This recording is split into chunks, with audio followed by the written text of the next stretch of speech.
प्रभु श्री राम की जय हो। हे मुनियों के मन रूपी कमल के भ्रमर, हे महान रणधीर एवं अजय श्री रघुवीर, मैं आपको भजता हूँ। हे हरि, आपका नाम जपता हूँ और आपको नमस्कार करता हूँ। आप जन्म मरण रूपी रोग की महान औषध और अभिमान के शत्रु हैं। आप गुणशील और कृपा के परम स्थान हैं। आप लक्ष्मीपति हैं। मैं आपको निरंतर प्रणाम करता हूँ। हे रघुनंदन, द्वंद्व समूह का नाश कीजिए। हे पृथ्वी के पालन करने वाले राजन, इस दीन जन की ओर भी दृष्टि डालिए। मैं आपसे बार बार यही वरदान मांगता हूँ कि मुझे आपके चरण कमलों की अचल भक्ति और आपके भक्तों का सत्संग सदा प्राप्त हो। हे लक्ष्मीपते, हर्षित होकर मुझे वही दीजिए। श्री रामचंद्र जी के गुणों का वर्णन करके उमापति महादेव जी हर्षित होकर कैलाश को चले गए। तब प्रभु ने वानरों को सब प्रकार से सुख देने वाले डेरे दिलवाए। हे गरुण जी सुनिए, यह कथा सबको पवित्र करने वाली है। तीनों प्रकार के तापों का और जन्म मृत्यु के भय का नाश करने वाली है। महाराज, श्री रामचंद्र जी के कल्याणमय राज्याभिषेक का चरित्र सुनकर मनुष्य वैराग्य और ज्ञान प्राप्त करते हैं, और जो मनुष्य सकाम भाव से सुनते और जो गाते हैं वे अनेकों प्रकार के सुख और संपत्ति पाते हैं। वे जगत में देव दुर्लभ सुखों को भोग कर अंत काल में श्री रघुनाथ जी के परम धाम को जाते हैं। इसे जो जीवन मुक्त, विरक्त और विषय सुनते हैं, वे क्रमशः भक्ति, मुक्ति और नवीन संपत्ति पाते हैं।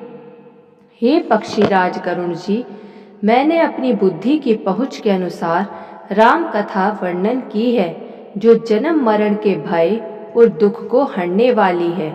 यह वैराग्य, विवेक और भक्ति को दृढ़ करने वाली है तथा मोह रूपी नदी के लिए सुंदर नाव है। अवधपुरी में नित नए मंगल उत्सव होते हैं।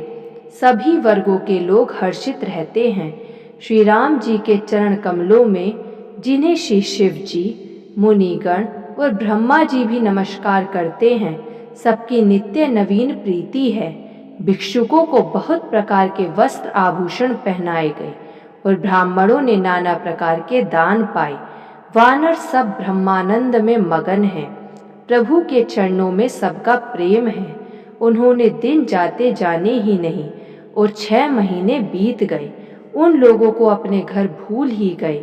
जगत की तो बात ही क्या है, उन्हें स्वप्न में भी घर की याद नहीं आती। जैसे संतों के मन में दूसरों से द्रोह करने की बात कभी नहीं आती, तब श्री रघुनाथ जी ने सब सखाओं को बुलाया। सबने आकर आदर सहित सिर नवाया।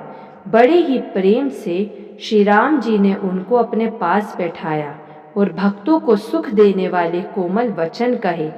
तुम लोगों ने मेरी बड़ी सेवा की है। मुंह पर किस प्रकार तुम्हारी बड़ाई करूं। मेरे हित के लिए तुम लोगों ने घरों को तथा सब प्रकार के सुखों का त्याग दिया। इससे तुम मुझे अत्यंत ही प्रिय लग रहे हो। छोटे भाई, राज्य, संपत्ति, जानकी, अपना शरीर, घर, कुटुंब और मित्र, ये सभी मुझे प्रिय हैं, परंतु तुम्हारे समान नहीं। मैं झूठ नहीं कहता, यह मेरा स्वभाव है।